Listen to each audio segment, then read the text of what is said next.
Guys, welcome back to our channel. इसमें हम complete करेंगे संधि। तो संधि होता क्या है, तो हमको नॉर्मल सा डेफिनेशन पता है। संधि क्या होता है? दो समीपवर्ती वर्णों के मेल से जो विकार उत्पन्न होता है वह संधि कहलाता है। संधि के पहले शब्द के अंतिम वर्ण या दूसरे शब्द के आदि वर्ण का मेल होता है। जैसे देवधन आलय देवालय, जगतधन नाथ जगन्नाथ, मनःधन योग मनोयोग। संधि के नियमों द्वारा मिले वर्णों को फिर मूल अवस्था में आने को संधि विच्छेद कहते हैं। जैसे परीक्षार्थी परीक्षाधन अर्थी, वागीश वागधन ईश, अंतःकरण अंतःधन करण। तो ये तो हमको पता चल गया। अब यहाँ पे देखेंगे संधि के भेद। तो संधि के भेद कितने होते हैं? तो 3 होते हैं, स्वर संधि, व्यंजन संधि और विसर्ग संधि। पर एग्जाम में हमको आइडेंटिफाई करने के लिए आता है कि ये कौन सी संधि है। तो स्वर संधि के अंदर कितने आ जाते हैं? 5। दीर्घ संधि, अब इसको आइडेंटिफाई करने का ऐसे में तो बहुत सारे हैं, तो इसको एक ट्रिक है, इसको थोड़ा ध्यान से देखेंगे। दीर्घ संधि में सिर्फ अपने को इतना ध्यान रखना है, दीर्घ संधि में हमेशा क्या आएगा? बड़ी मात्रा। दीर्घ संधि में क्या आएगा? बड़ी मात्रा। बड़ी मात्रा में आ, ई, बड़ा ई और बड़ा ऊ, आ ई ऊ, सिर्फ ये आएगा। दीर्घ संधि में बड़ी मात्रा आएगी, आ ई और ऊ। अब यहाँ चेक करते हैं। यहाँ पे देखो मार्थ, तो ये बड़ा आ है। स्वार्थी तो वाह, बड़ा आ। देवार्चन, तो यहाँ पे वाह आ रहा है। वीरांगना रा। मतानुसार, देवालय वाह। नवागत, सत्याग्रह, देवागमन। यहाँ पे देखो परीक्षार्थी, बड़ी ई आया। सीमांत, बड़ी ई। दिशांतर, आ। रेखांश, आ। महात्मा, तो बड़ा आ।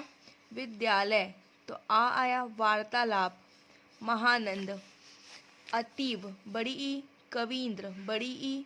मुनीन्द्र, बड़ी ई। कपींद्र, बड़ी ई। रवींद्र, बड़ी ई। गिरीश, बड़ी ई। परीक्षा, देखो बड़ी री। मुनीश्वर, तो बड़ा ई। हरीश, बड़ी ई। महींद्र, बड़ी ई। योगींद्र, बड़ी ई। सचिंद्र, बड़ी ई। लक्ष्मीक्षा, तो ये भी बड़ी ई। रजनीश, बड़ी ई। योगीश्वर, तो देखो बड़ी ई आ रहा है। जानकीश, बड़ी ई। नारीश्वर, बड़ी ई। भानुदय, देखो बड़ा नु, बड़ा ऊ। विदुदय, बड़ा ऊ। गुरुपतेश, बड़ा ऊ। लघुत्तर, बड़ा ऊ। लघुर्मी, बड़ा ऊ।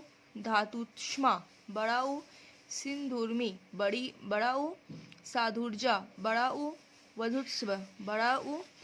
फिर भूत्सर्ग, बड़ा ऊ। वधूपकार, बड़ा ऊ। बूढ़धार, बड़ा ऊ। सरयूर्मी, बड़ा ऊ। भूष्मा, बड़ा ऊ। वर्धुमी, बड़ा ऊ। भूर्जा, बड़ा ऊ। तो आपको यहाँ पे देखिए दीर्घ संधि आइडेंटिफाई करने का क्या है? दीर्घ संधि जब भी मिलके बनेगा तो हमेशा बड़ी मात्रा, आपको या तो बड़ा आ देखने को मिलेगा, बड़ी ई और बड़ा ऊ। अगर ये तीनों आपको दिखेगा तो आप यहाँ से आइडेंटिफाई कर सकते हैं कि ये दीर्घ संधि, क्योंकि एग्जाम में यही पूछता है कि ये कौन सी संधि है। आई होप यहाँ तक क्लियर हुआ होगा। सेकेंड आ जाते हैं हम गुण संधि। तो गुण संधि आइडेंटिफाई करने के लिए हमेशा देखना, जब ये ऐड होकर जब बनेगा तो हमेशा क्या आना चाहिए? ए और ओ। गुण संधि का मतलब आइडेंटिफाई करने के लिए सिर्फ इतना ध्यान देना ए और ओ आ रहा है कि नहीं।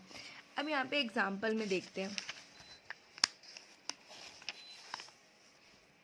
देखो उचित, चित, ये है ना विरोध। देखो वीर धन उचित, विरोचित, तो ओ की मात्रा आ रही है। देखो जब दोनों को ऐड कर रहे हैं तो ओ।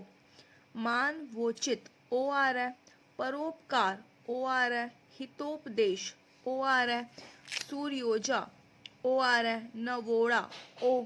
जलोर्मी, तो ओ। समुद्रोर्मी, तो ओ आ रहा है। महोदय, ओ। महोत्सव, ओ। महोष्ण, ओ आ रहा है। महोदधि, ओ आ रहा है। गंगोदक, ओ। दयोर्मी, ओ। महोर्जा, ओ। महोर्मी, ओ। महोष्मा, ओ आ रहा है। देवर्षि, देवर्षि, तो यहाँ पे क्या आ रहा है? ए आ रहा है। सप्तऋषि, तो यहाँ पे ध्यान रखेंगे आप, गुण संधि में हमेशा क्या आएगा ऐड करने से, ए और ओ। दीर्घ संधि में बड़ी मात्रा का मतलब आ, बड़ा ई, बड़ा ऊ।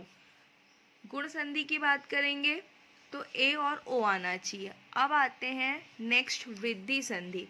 तो वृद्धि संधि में हमेशा ध्यान रखना, वृद्धि संधि में क्या आएगा, बड़ी संयुक्त मात्रा। बड़ी संयुक्त मात्रा का मतलब क्या होता है, ए और ओ।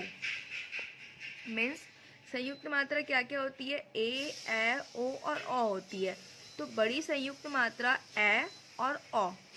अब यहाँ पे देखोगे वनौषधि, तो यहाँ पे ओ आ रहा है। दंतोष्ठ ओ आ रहा है। परमौषध ओ आ रहा है। तो जहाँ पे ओ और ए आएगा, जहाँ पे जैसे देखो एक ए की मात्रा, मतैक ए आ रहा है, सदैव ए आ रहा है। तो वृद्धि संधि में ध्यान रखेंगे ए और ओ अगर आएगा तो उसको वृद्धि संधि। अगेन रिवीजन करते हैं। दीर्घ संधि में बड़ी मात्रा आ, बड़ी ई और बड़ा ऊ। अब आते हैं गुण संधि में ए और ओ आना चाहिए। वृद्धि संधि में बड़ी संयुक्त मात्रा ए और ओ। अब यहाँ पे देखेंगे यण संधि। तो यण संधि में क्या आएगा, हमेशा आधे वर्ण के बाद य या तो फिर व आना चाहिए। आधे वर्ण के बाद य या फिर व। एग्जाम्पल देखते हैं, अत्यधिक, देखो आधा त के बाद य आया, मीन्स ये यण संधि। यद्यपि, यहाँ भी सेम। इत्यादि, आधा त के बाद य। अत्याचार, आधा त के बाद य। तो इस टाइप का देखो, न्यून, आधा न के बाद य। तो आधे वर्ण के बाद अगर य आता है या फिर व आता है तो उसको क्या बोलेंगे हम, यण संधि। अयादि संधि में यहीं से आ रहा अय। अयादि संधि में क्या आना चाहिए, अय या फिर आय, अव या फिर आव।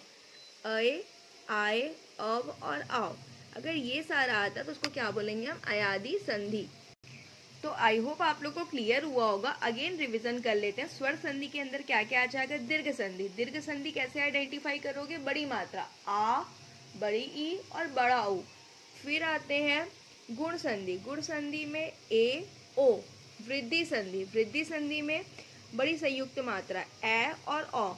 फिर है यण संधि में आधे वर्ण के बाद य या फिर व। और अयादि संधि में अय, आय, अव और आव। तो ये हो गया पूरा आपका कंप्लीट स्वर संधि। नेक्स्ट वीडियो में कवर करेंगे विसर्ग संधि।